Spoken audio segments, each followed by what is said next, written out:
Labas, Patricija. Labas, Erika. Šiandien turim tokią temą kvepalų organiniai seminarai. Pati jau vedi kurį laiką organinius kvepalų seminarus ir kaip pati vertini šitą sferą? Geras klausimas. Iš tikrųjų, tai kvepalų seminarai, ko gero, mano mylimiausia tema yra.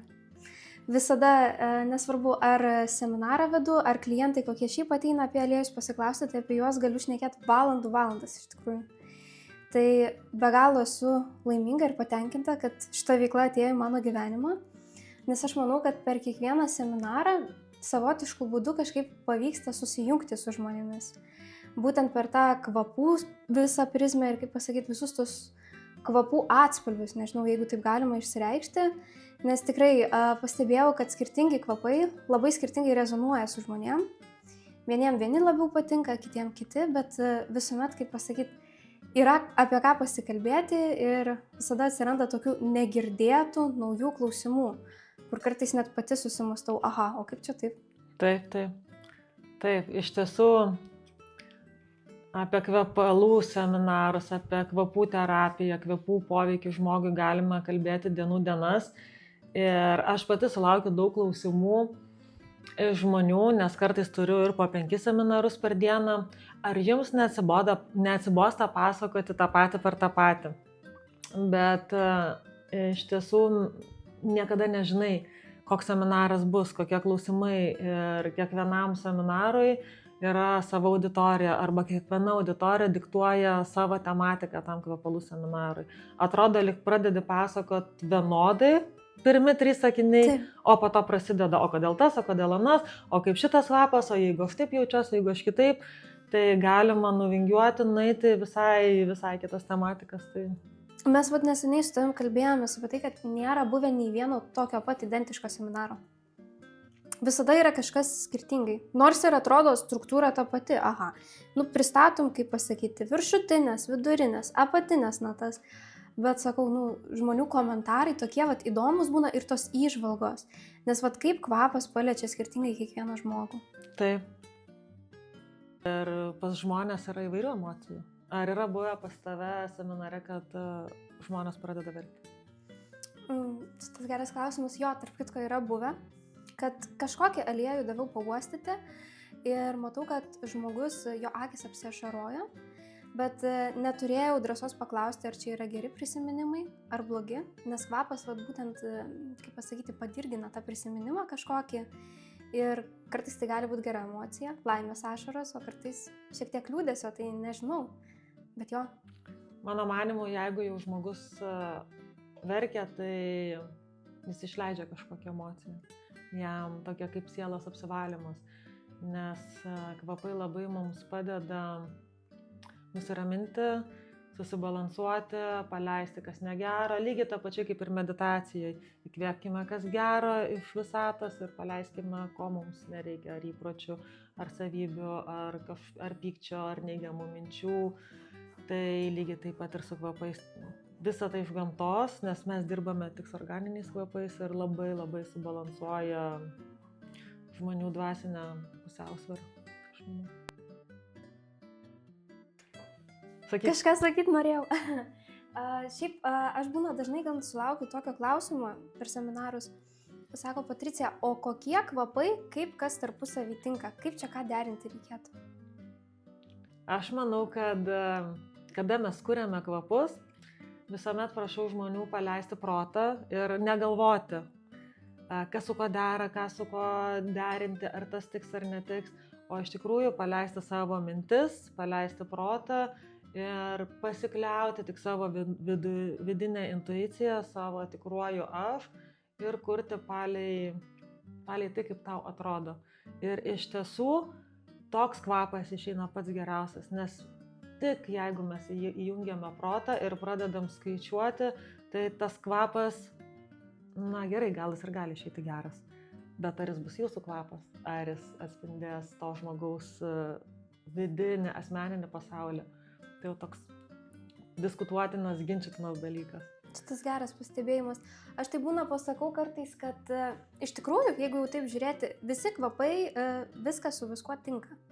nėra taip, kad kvapai tarpusavį susipyks kažkaip ir nepatiks. Na, aišku, skonio reikalas, bet aš visuomet sakau, kad su kvapų gamyba yra kaip su spalvinimu kokiu. Mes paimam geltoną spalvą, paimam raudoną, sumaišom tarpusavį ir gaunas jau tas trečias atspalvis kažkoks. Tai identiškai ir čia yra.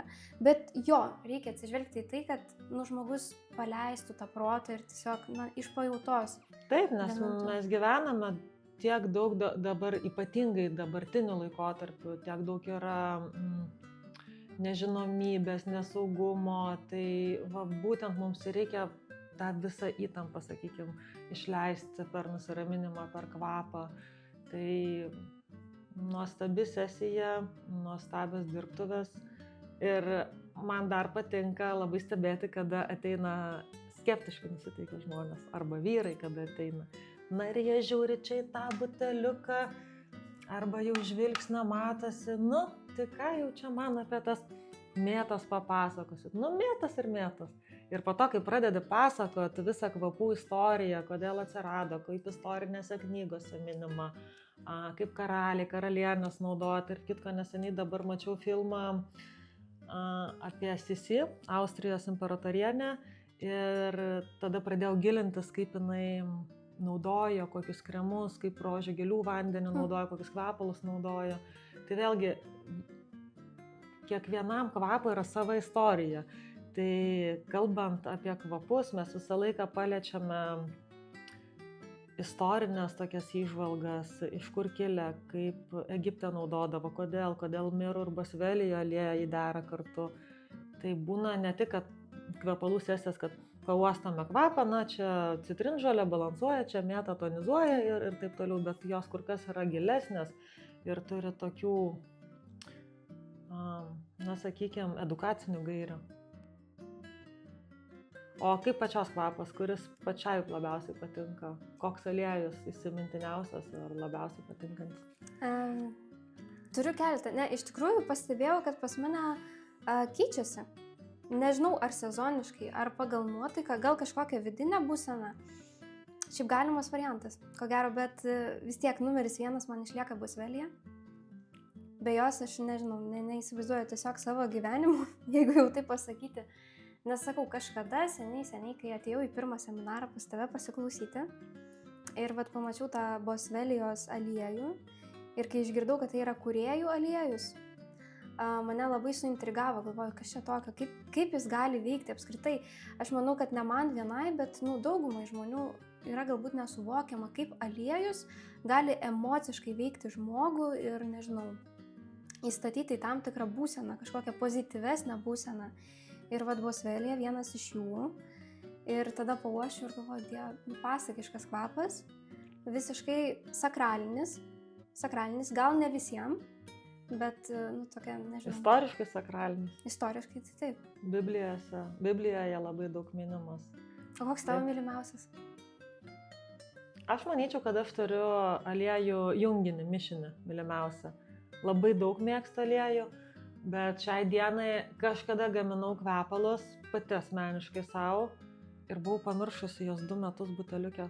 Buvo parduotuvėje užkišti ir aš atradau ir ko gero tai mano pats skaniausias, pats moteriškiausias, stipriausią šleifą turintis kvapas. Neprilygsta nei vieni kvepalai šiai dienai, kuriuos aš turiu ar turėjau, kuriuos susikūriau savo. Tai pamenu, buvo šie aliejai rožių, kvapiųjų kanangų, jazminų, truputis pipirų, bergamočių mandarinų.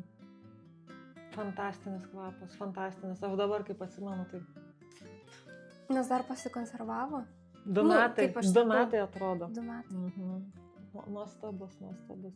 Ir šiaip, kada mes pasigaminame kvapą, arba kada žmonės ateina, pasigamina savo asmeninį kvapą, aš visuomet sakau, nedrįskite iš karto vertinti, geras ar blogas tas kvapas, nes mes galime užuosti ir mandarinus, ir bazilikus, ir mėtą, ir citrinžolę, ir kvapę citrinžolę, ir kelių rūšių eukaliptus, priklausomai, ką mes dėjome į tą kvapą, bet kvapas, kaip ir vynas, turi bręsti. Ir jie yra brandinami paprastai, senovėje, kaip buvo istoriškai gaminami aliejiniai kvepalai, tai nuo 6 iki 9 mėnesių. Dabar tai galima jau pradėti naudoti kvepalus po poros savaičių. Ir jau jie susigyvena, susijungia, visai pasikeičia kvapo konsistencija, struktūra. Ir jau tada sunkiai galim be pasakyti, galim atspėti kelias natas, bet visas natas, na gal tik tikrai išskirtinės kvepalų nosis gali pasakyti, kas tai. Jo. O kaip manai, Patricija, dabar vėl grįžtam prie to, kad artėja šventinis periodas ir kvepalų seminarai. Ar gera dovana, ar verta dovanoti, ar neverta ir kam tada verta, jeigu verta? Visur atsakymas taip. Ar pati dovanotum savo šeimos nariams, ar antrai pusiai? Dovanoju. Reikia tik, kad dabar ateitų, aišku. Bet jo, aš iš tikrųjų dovanoju, nes čia kaip pasakyti, čia toks mišinys labai daug veiklų. Viename yra sujungta, ta prasme, kad tai ne tik kažkokia edukacija, kad tu pasigamini kažkokį kvepaliuką, nes principe, kas yra gaminama, kaip pavyzdys, toks buteliukas atrodo nedidelis, bet į jį tu gali sudėti visas savo emocijas, visus palinkėjimus ir apskritai visą informaciją, ką tu gauni seminaro metu. Aš visuomet sakau žmonėm, kad išdalinu lapukus, tušinukus, ir sakau, pas mane nėra kaip mokykloje, bet viską, ką aš pasakau, užsirašykit, kad jūs tiesiog žinotumėte. Kaip pasakyti, kokios aromaterapinės savybės, koks kvapas nuo streso, nuo nerimo, kas atpalaiduos jūs. Ir visa tai, kaip pasakyti, į tą vieną užsiėmimą telpa. Tiek emocijos, tiek prisiminimai, kvepalo gaminimas ir apskritai visa ta bendrystė. Laikas kartu bendrystėje. Taip. Čia kaip ir Kalėdos artėja, tai šeimos bendrystės, atleidimo, draugų, artimųjų, bendraminčių šventė, buvimas kartu, santarvėje, darnoje, taikoje, taip kaip ir mūsų tie seminarai, tokie irgi vedini yra bendrų žmonių, kurie, tarkim, aš manau, jie ir pasirenka, norėdami praplėsti savo vidinį pasaulį, vidinės žinias, edukuoti, šiek tiek suprasti daugiau apie gamtą ir kaip gamta gali padėti mums. Apie įmonės kvapą. Aš norėjau paklausti dar kitko. Taip, įmonės kvapas, kada ateina kolegos, tai gali būti ir nuo 4-5 kolegų iki 200 kolegų, 2,000 irgi manoma padaryti.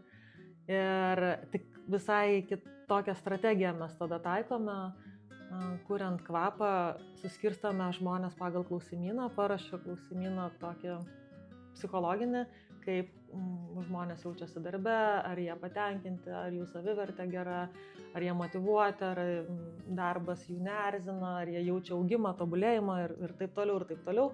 Ir pagal klausimus aš tuomet suskirstau juos į 3 grupės, kurie kuria viršutinės natas, apatinės, vidurinės, o kaip suskirstau ir kodėl, tai nepasakysiu. Kas norės, ateikit, užsisakykit tokį seminarą ir sužinosite. Ir dažniausiai, kai suskirstau žmonės į grupės, jie sako, o kaip jūs žinojat, kad mes esam čia geriausi draugai ar geriausiai sutarėm, tai stebuklai, kvapų magija veikia. Jo, bet įmonės kvapas tai iš viso kosmosas kažkoks, nes principe, kaip pasakyti, vienas kvapas, bet kiekvienas darbuotojas prisideda prie to. Kažkokį savo cinkelį, dalelę savęs prideda ir vėlgi ta pati bendrystė gaunasi iš to. Ir po to tas kvapas reprezentuoja, vėlgi galime mes suprasti, suvokti, kodėl būtent jie tam tikrų natų vienokių ar kitokių. Ir tą kvapą galime, kaip yra daromi paveikslo analizė, įmonės analizė, tai pagal kvapą galime, palei kvapą, kokį sukūrė pati įmonė, galim daryti įmonės analizę įvairių pjūvių.